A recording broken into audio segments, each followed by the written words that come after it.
Hi, Jennifer. Hi. How are you? Great. How are you? Good. I saw Alita last night. Have you seen it? I have seen it, yeah. Did you love it? I saw it about a week ago. Oh. I thought it was really, really impressive. I thought that the 3D was extraordinary. I thought that the performance capture was, I had never seen anything like it before. So sophisticated. Yeah, it was pretty impeccable. What about Alita's story attracted you to do this movie? I thought that, James Cameron has such an impressive body of work, and I thought it was exciting, the idea of his involvement in this project. Robert Rodriguez is a really interesting filmmaker. Christoph Waltz was in it. I love him. I'm a fan of his as an actor. Mahershala is great. There were so many interesting components, and at the core of it was this big movie with a teenage girl at the center of it who winds up changing the world. So I thought it sort of had there were a lot of things I liked about it. You mentioned Mahershala and Christoph, two fellow Academy Award winners.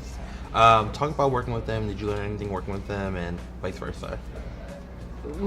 Christoph is really funny.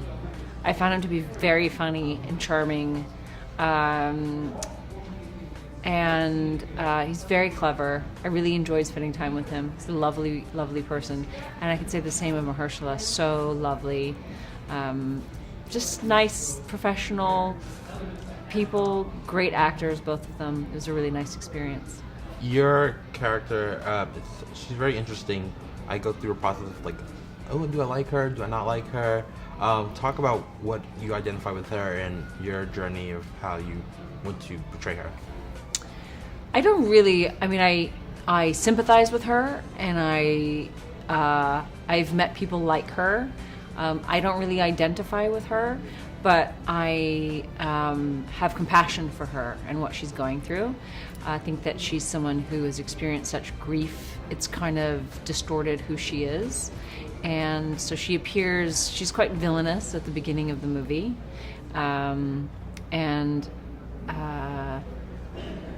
That changes. She makes a different choice as she's confronted by Alita. The film has so much cool technology. Mm-hmm. Anything that you saw that you would love to have today with you, like from the film? Any of the technology? Yeah. I definitely don't want any of those cyborgs in my house. No? I don't know. Well, I mean, I had this debate with my husband about even one of those vacuum cleaners that, move around on their own. I was very opposed, but, I was like, let's see what happens. If one day we come home and the vacuum cleaner has locked us out, and is sitting on the armchair. Too far. We'll talk about it then, I'm blaming it on you. Hey, y'all. Hi. Hey, how's it going? Alita is such a cool, fun movie, and you guys are an awesome crew in it. What kind of bonding experiences did you guys form to show that friendship on screen?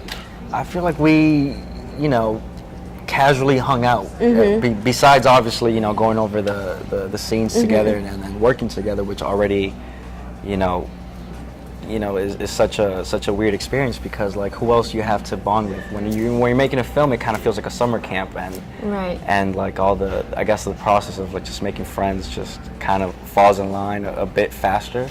So which is kind of what I remember is we helped each other do auditions. Yeah, we did. During it. Which ones did I? I might have done your Love Simon audition. Yeah, we were both doing the Love Simon audition. And you gave her 5% commission. I gave her, she got me on Love Simon. And then I remember, I just thought of this. When we hung out, we bonded over Naked and Afraid, that reality show. Yeah, because it's crazy, and they go out and they're naked and afraid, and how you showed me the Kardashians. And I showed them all trashing reality television. Did you not know the Kardashians? I mean, I knew of them. How can you not? Kim, I mean, but no, yeah, I'd never seen the show, so she. Yeah, that's how I forced them to be friends with me. Yeah. Smart. Was it you guys were doing that awesome rollerblade tactic sport thing? Did you guys actually get on the wheels and get going, or are you guys expert rollerbladers now? We are definitely all, I can collectively say we're not expert rollerbladers. Okay. but we did try, and I think that that was another bonding experience. Is us being like, how cool are we? And then the real skaters came on set the next day, and we were like, oh wow, we suck. But I think that was just another. I tried to go down a ramp at one point and almost broke my arm. Luckily, Robert or John or Jim didn't see me do that. Nice. When John saw me on the rollerblades for the first time, he told me to immediately take them off because it looked like I was going to break my face. So I just kind of sat that one out. The film talks to so much different points of life, diversity, growing up. Talk about those messages and why it's important for people to have those conversations.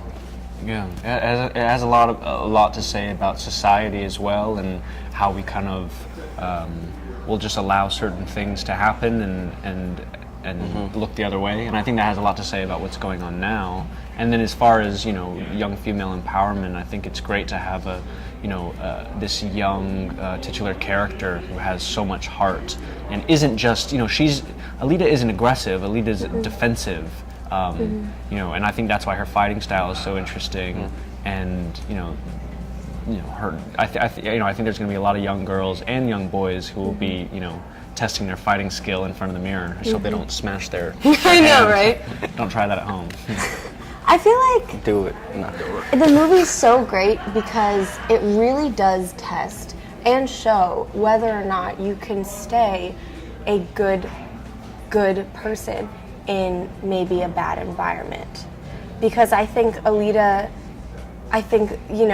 there are some bad things that happen in Iron City. It can be a savage place, but the fact that she comes out of it better than ever, and your character having just such a change of heart, it really does show that we can stay good in a bad environment, and that's awesome. And I think that the world is so beautifully colored, and our movie is so representative of what it really looks like out here in the real world, which is awesome. But yeah, and just it reminds us to be empathetic and to be loving and to be curious, just like Alita is. And I think Alita is just the epitome of a role model for not just ladies but also men and everyone. So I'm so excited for everyone to see it because I really think it's going to change a lot. Ed, I loved Alita. I saw it last night. It's pretty incredible. I imagine it was pretty physically demanding. What kind of prep did you put into this? It wasn't that physically demanding, to be honest.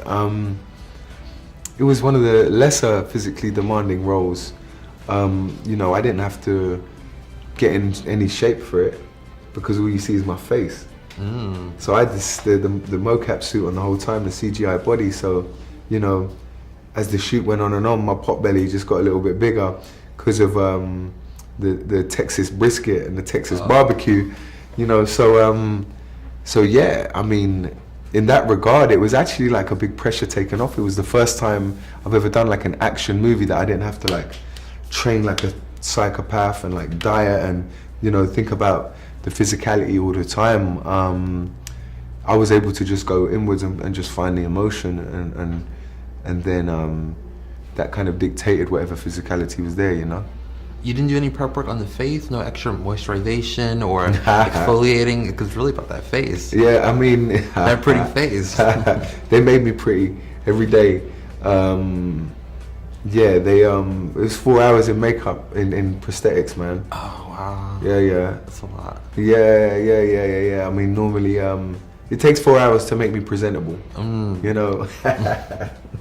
What about Alita's story did you identify with? What attracted you? What about the script made you say yes?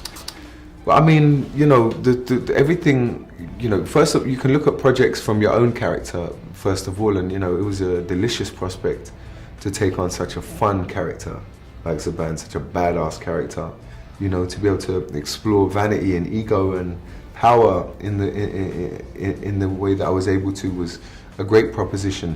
But then every project kind of lives and dies by its lead character, And from the beginning, I loved the character of Alita, I loved her innocence, her empathy, her natural empathy towards people, and her natural kind of love and trust. And I was real pleased when I saw the movie that really came across on screen. You know, I think people will really feel that from her. The world of sci-fi is so ever-growing and we love it. Why do you think people are so engulfed in this world of comic book nature and sci-fi? You know, the question is a kind of loaded question because it is to suggest that comic book intellectual property is a lesser intellectual property. Is like we say, like, oh, why do we think like they keep doing Shakespeare? Yeah. You know, why are we still like reading religious texts, obsessed, you know, and all of this, and still worship them? It's like because there's truths in them, you know. And in comic book literature, in the same way as like novels, you know, and fictional novels and such, you know, there's human truths in them. You know, we create these stories for escapism, but also to document and find our own truths in our resistance, in our existence, in our behavior, and in the way that we interact. And so, of course, comic books have truths that we can explore and tell. And I think it's really just that people are realizing the depth of stories, and we haven't even scratched the surface. People might be getting sick of comic book movies, but it's like things just need to keep evolving. You know, there's so many great stories out there, and I'm so excited to see them all be realized.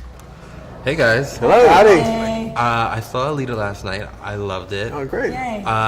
At the core of the story is about an 18-year-old kind of figuring out herself out. Do you guys remember when you were 18, and like what kind of advice would you give yourself now from now to your 18-year-old self? I thought I knew it all back then. I remember at 17, I thought, I know everything. That's the thing, you feel like you know everything because you're so naive, you don't know what you don't know. And that's like the best thing, because you can just go through life and you probably do know everything you need to know to move ahead. As I've learned things over the years, I realize you can't go, it's very frustrating to think, I wish I could go back and tell myself this, because you can't.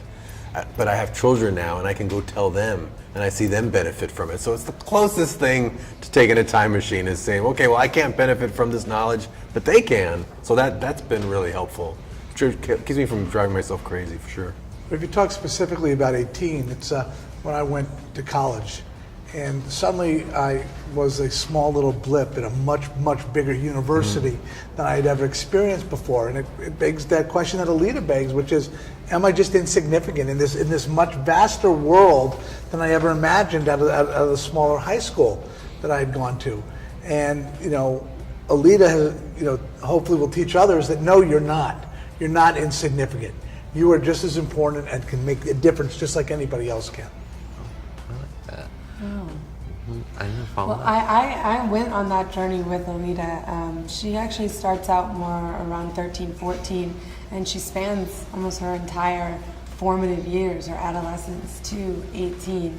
So I went on that journey in real life. I think if I could say anything to my 18-year-old self, I would just say, you're exactly where you're supposed to be. You know, believe in divine timing. You're on the right track. Love that. What about Alita's story did you guys identify with most? I mean, she goes through this, like you said, this really emotional journey that goes pretty fast. What about the story itself did you resonate most with? I love that she's someone who thinks she's insignificant because of her background, that she doesn't have much to offer, only to find that she actually possesses great power, which most people will discover at some point. But then she goes the extra step in realizing that it's how she uses that power to try to better the world rather than damage it, is where she really becomes a hero. I like the journey inward. I think it's also a great message for young girls and young boys and old girls and old boys. It's the journey inward that teaches us everything we need to know. So I like that introspective aspect of Alita. And I like the story of the father-daughter relationship, where he at first wants to keep Alita what he thinks she should be.